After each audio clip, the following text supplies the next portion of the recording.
পুরো বছর জুড়ে আমার বাড়িতে যে আচারটা সবসময় বানানো থাকে সেটা হচ্ছে মরিচ রসুন দিয়ে বানানো এই আচার। এই আচারটা খাবার প্লেটে থাকলে যেন খাবারের স্বাদ দ্বিগুণ হয়ে যায়। আচার বানাতে শুরুতে লাগবে 1 কাপ সরিষার তেল, আর লাগছে শুকনা মরিচ প্রায় 10 থেকে 12টার মতো। এখন দিয়ে দিব 1 টেবিল চামচ পরিমাণে পাঁচফোড়ন। এগুলোকে হালকা করে শুরুতে একটু ভেজে নিতে হবে। ভাজা হয়ে গেলে এখানে প্রায় 400 গ্রামের মতো রসুন দিয়ে দিচ্ছি। রসুনের কোয়াগুলোকে খুলে নিয়েছি, তারপর সেই রসুনটা দিয়ে দিলাম।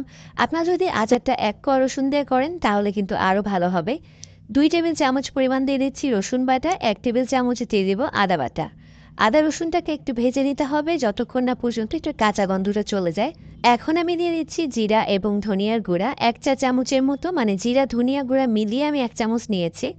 আর এই পর্যায়ে দিয়ে দিব শুকনা মরিচের গুঁড়া 1 চা চামচের মতো, আর খুব সামান্য পরিমাণে হলুদের গুঁড়া আর স্বাদ মতো লবণ।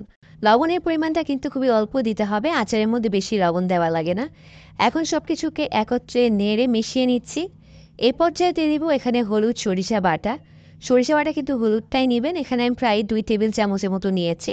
কালো সরিষা নিলে কিন্তু তেতো হয়ে যাবে, তাই হলুদ সরিষা বাটাটাই আপনার দেওয়ার চেষ্টা করবেন। পানি ছাড়া ভিনেগার দিয়ে কিন্তু আমি এই সরিষাটা বেটে নিয়েছিলাম। এই পর্যায়ে আমি এখানে প্রায় 10টার মতো কাঁচামরিচকে একটু বড় করে কেটে নিয়েছি।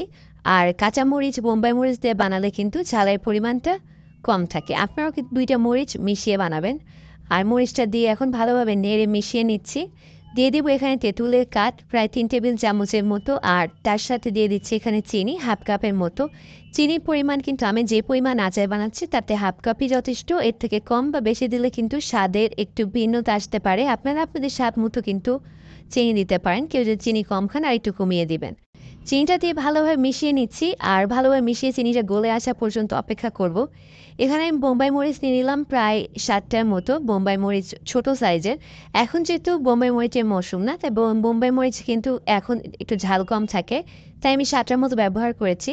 তবে যদি এই আচারটা আপনারা বোম্বাই মরিচের সিজনে তৈরি করেন তাহলে কিন্তু ঝালের পরিমাণটা আরও বেশি থাকবে, সেক্ষেত্রে 4 থেকে 5টা ঝাল মানে মরিচ দিলেই হবে।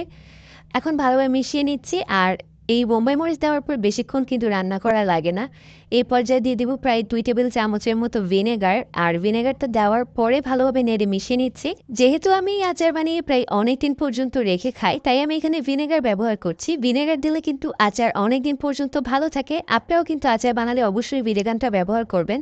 আমি প্রায় 2 টেবিল চামচ মতো ভিনেগার দিয়েছি, আর এখন দিয়ে দিব এখানে আমি পাঁচফোড়নের গুঁড়ো। কাঁচা পাঁচফোড়ন না ভেজে আমি গুঁড়ো করে দিয়েছি প্রায় 1 টেবিল চামচের মতো। আর দেখতে পাচ্ছেন এই রসুন মরিচের আচার কিন্তু একেবারেই তৈরি হয়ে গিয়েছে। এই আচারটা কিন্তু সাদা ভাত, পোলাও, বিরিয়ানি যে কোনো কিছু দিয়ে খেতে পারবেন। আর আমি যখন আচারটা বানাই একবার বেশি করে বানানোর চেষ্টা করি, কারণ একবারে বানিয়ে নিলে প্রায় অনেক দিন পর্যন্ত রেখে খাওয়া যায়। আশা করি রেসিপিটি আপনাদের অনেক ভালো লেগেছে, আর ভালো লাগলে এভাবে অবশ্যই একবার বাড়িতে ট্রাই করে দেখবেন।